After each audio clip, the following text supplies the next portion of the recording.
All right, today we are diving into something that, let's be honest, we all struggle with. Those stubborn habits that just seem to have a life of their own. But what if breaking free wasn't just about more willpower, but about having the right blueprint? We're going to unpack a really simple but incredibly powerful four-part framework for making change that actually sticks. You know that feeling, right? You set a new goal, you're all in, you give it everything you've got, and for a little while it works. But then, almost without you noticing, you're right back in that same old loop. It's so frustrating, and it can honestly make you feel like real change is just impossible. But what if the problem isn't how hard we're trying, but the way we're trying? The source material we're looking at lays out this amazing four-pillar framework for building new habits from the ground up. So let's get into it and explore the very foundation of this whole structure, the first pillar. Okay, so pillar number 1 is the patient foundation. And it starts, interestingly, not with action, but with your attitude. The whole idea here is that before you can even begin to change what you do, you have to change how you think. It's way less about gritting your teeth and more about giving yourself some grace. And this quote really gets to the heart of it.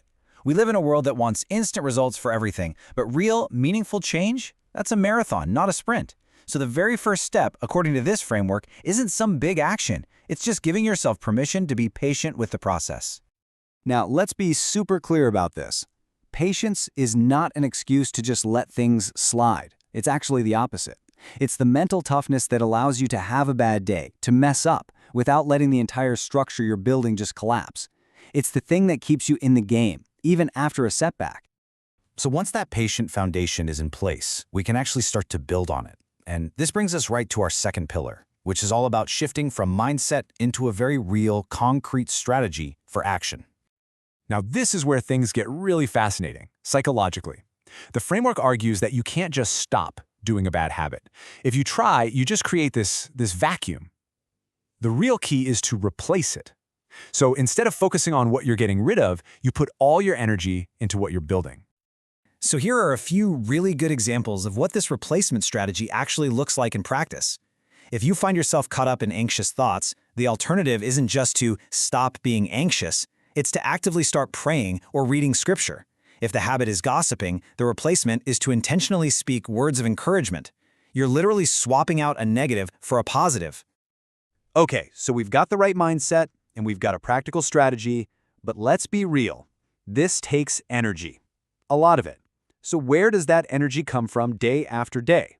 Well, that's exactly what our third pillar is all about, the daily power source.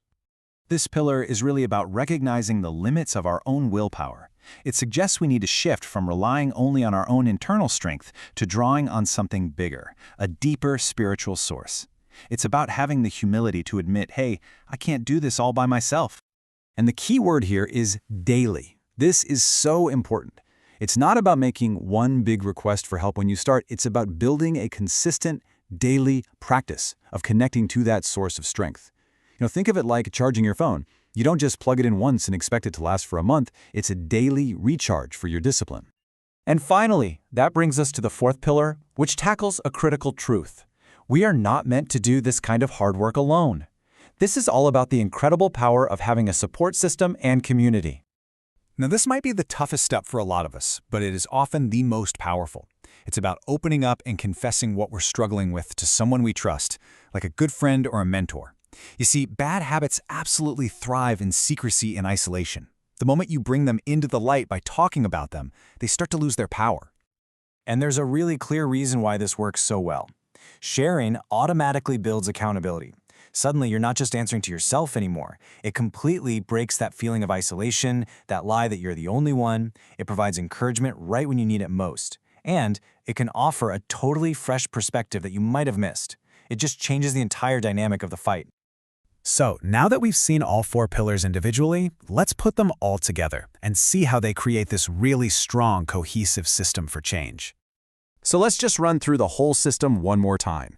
You start with that solid foundation of patience. Then you build on it with a practical replacement strategy. You fuel the entire effort with a daily power source. And you reinforce it all with a strong support system. See how each piece just locks into the next? The big takeaway here is that these are not four separate tips you can pick and choose from. They're an interconnected system. The best way to think about it is like a four-legged stool. If you take away even one of those legs, the whole thing gets wobbly and unreliable. It's only when they all work together that you create a truly stable platform for lasting change. And that really brings our exploration of this framework to a close. But the goal isn't to perfectly implement all 4 of these things overnight, not at all. The goal is just to start. So as you look at these 4 areas, patience, replacement, power, and support, ask yourself this: which pillar will you build first? Where can you lay just one stone today?